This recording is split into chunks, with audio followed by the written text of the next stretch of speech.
ಜೀವನದಲ್ಲಿ ಹಲವರು ಬರುತ್ತಾರೆ, ಆದರೆ ಜೀವನ ಪೂರ್ತಿ ಜೊತೆಯಾಗಿ ನಡೆಯುವವರು ಒಬ್ಬರೇ. ಜೀವನ ಸಂಗಾತಿ ಆಯ್ಕೆ ಒಂದು ಕ್ಷಣದ ನಿರ್ಧಾರ ಅಲ್ಲ, ಅದು ನಿಮ್ಮ ಭವಿಷ್ಯದ ದಿಕ್ಕು. ಪ್ರಶ್ನೆ ಇದು: ನೀವು ಹೃದಯದಿಂದ ಆಯ್ಕೆ ಮಾಡುತ್ತಿದ್ದೀರಾ ಅಥವಾ ಒತ್ತಡದಿಂದ? 1. ಆಕರ್ಷಣೆ ಸಾಕಾಗುವುದಿಲ್ಲ.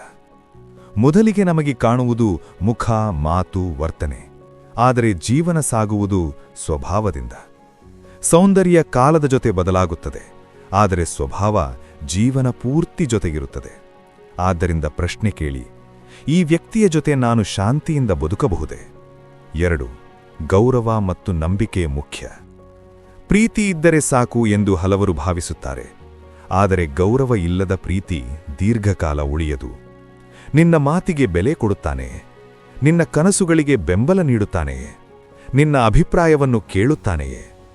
ನಂಬಿಕೆಯಿಲ್ಲದ ಸಂಬಂಧ ಶಂಕೆಯಿಂದ ತುಂಬಿರುತ್ತದೆ. 3. ಕಷ್ಟದ ಸಮಯದಲ್ಲಿ ಯಾರು?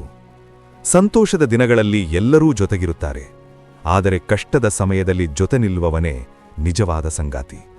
ನಿನ್ನ ದುರ್ಬಲ ಕ್ಷಣದಲ್ಲಿ ನಿನ್ನನ್ನು ತಳ್ಳುತ್ತಾನೆಯ ಅಥವಾ ಕೈ ಹಿಡಿದು ಎತ್ತುತ್ತಾನೆಯ? ಇದು ಬಹಳ ಮುಖ್ಯ.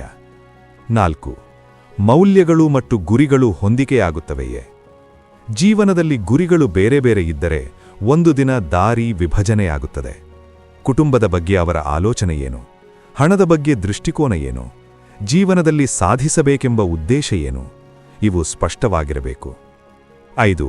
ನಿನ್ನ ನಿಜವಾದ ಸ್ವಭಾವವನ್ನು ಒಪ್ಪಿಕೊಳ್ಳುವವರೇ? ನೀನು ಹೇಗಿದ್ದೀಯೋ ಹಾಗೆಯೇ ಒಪ್ಪಿಕೊಳ್ಳುವವನು ಅಥವಾ ಒಪ್ಪಿಕೊಳ್ಳುವವಳು ನಿಜವಾದ ಸಂಗಾತಿ. ಬದಲಾಯಿಸಬೇಕೆಂಬ ಒತ್ತಡ ಇಲ್ಲದೆ ಬೆಳೆಸಬೇಕೆಂಬ ಬೆಂಬಲ ಇದ್ದರೆ ಅದು ಆರೋಗ್ಯಕರ ಸಂಬಂಧ. ತಾಯಿ ನಮಗೆ ಜೀವ ಕೊಡುತ್ತಾಳೆ, ತಂದೆ ದಾರಿ ತೋರಿಸುತ್ತಾನೆ, ಆದರೆ ಜೀವನ ಸಂಗಾತಿ ಆ ದಾರಿಯಲ್ಲಿ ಕೈ ಹಿಡಿದು ನಡೆಯುವವಳು. ಆದ್ದರಿಂದ ಆಯ್ಕೆ ಮಾಡುವಾಗ ತ್ವರೆಯಾಗಿ ನಿರ್ಧಾರ ಮಾಡಬೇಡಿ. ಹೃದಯ ಕೇಳಿ, ಮನಸ್ಸು ಯೋಚಿಸಲಿ, ಅನುಭವ ಗಮನಿಸಿ. ಜೀವನ ಸಂಗಾತಿ ಆಯ್ಕೆ ಒಂದು ದಿನದ ವಿಷಯ ಅಲ್ಲ, ಅದು ಜೀವನ ಪೂರ್ತಿ ಪರಿಣಾಮ ಬೀರುವ ನಿರ್ಧಾರ. ಆದ್ದರಿಂದ ಪ್ರೀತಿಯ ಜೊತೆಗೆ ಗೌರವ, ನಂಬಿಕೆ, ಹೊಂದಾಣಿಕೆ ಮತ್ತು ಶಾಂತಿ ನೋಡಿರಿ. ಈ ವಿಡಿಯೋ ನಿಮಗೆ ಸಹಾಯವಾದರೆ ಒಂದು ಲೈಕ್ ಮಾಡಿ, ಕಮೆಂಟ್ನಲ್ಲಿ ಬರೆಯಿರಿ, ನಾನು ಸರಿಯಾದ ಆಯ್ಕೆ ಮಾಡುತ್ತೇನೆ. ಮತ್ತೆ ಮುಂದಿನ ವಿಡಿಯೋದಲ್ಲಿ ಭೇಟಿಯಾಗೋಣ.